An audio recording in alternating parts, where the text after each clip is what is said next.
दोस्तों नमस्कार, मैं संजय कुमार। आज हम लोग कैकेयी का अनुताप पाठ का आगे वाला हिस्सा पढ़ेंगे। तो शुरू करते हैं। मुझसे मैंने ही आज स्वयं मुँह फेरा, हे आर बता दो तुम्हें अभिप्सित मेरा। प्रभु ने भाई को पकड़ हृदय पर खींचा, रोदन जल से सविनोद उन्हें फिर सींचा। उसके आशय की थाह मिलेगी किसको, जनकर जननी ही जान न पाई जिसको। यह सच है तो अब लौट चलो तुम घर को, शौके सब सुनकर अटल कैकेयी ईश्वर को। सबने रानी की ओर अचानक देखा, वैधव्य तुषार वृता यथा विधु लेखा। बैठी थी अचल तथापि असंख्य तरंगा, वह सिंही अब थी हहा गोमुखी गंगा। तो इसका प्रसंग होगा कि प्रस्तुत पद्यांश में लक्ष्मण की भरत की अपने स्वयं से ही विरक्ति और भरत और राम के प्रेम का वर्णन हुआ है। तो व्याख्या शुरू करते हैं कि मुझसे मैंने ही आज स्वयं मुँह फेरा। भरत कहते हैं, हे रामचंद्र जी, मुझे जो है अब खुद से ही स्वयं से ही ग्लानि हो गई है, मुझे अपने से ही विरक्ति हो गई है, मेरा मन खुद से ही फिर गया है। हे आर बता दो तुम्ही अभिप्सित मेरा।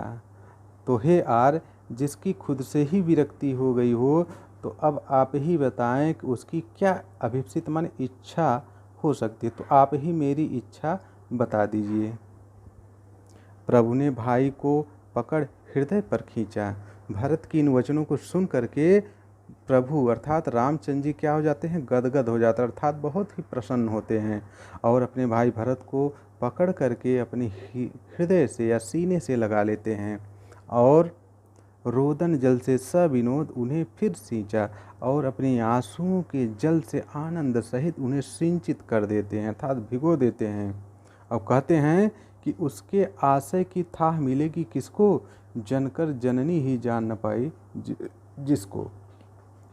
जिसको जन्म देने वाली जननी ही जिसके उच्च भाव की गहराई को नहीं जान पाई, तो उसकी आशय मतलब उसके भाव की उच्च भाव की थाह को भला कौन जान सकता है, उसकी गहराई को कौन पता कर सकता है।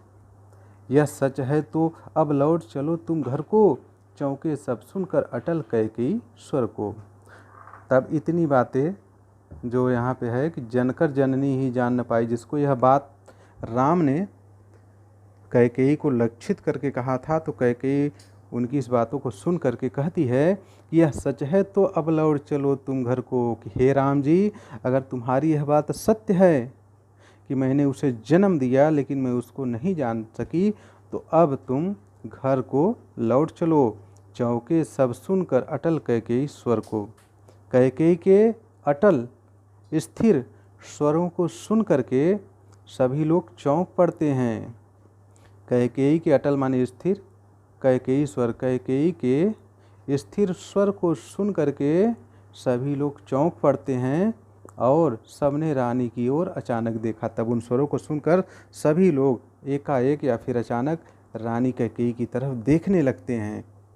वैधव्य तुषार वृता यथा विधु लेखा, बैठी थी अचल तथा असंख्य तरंगा।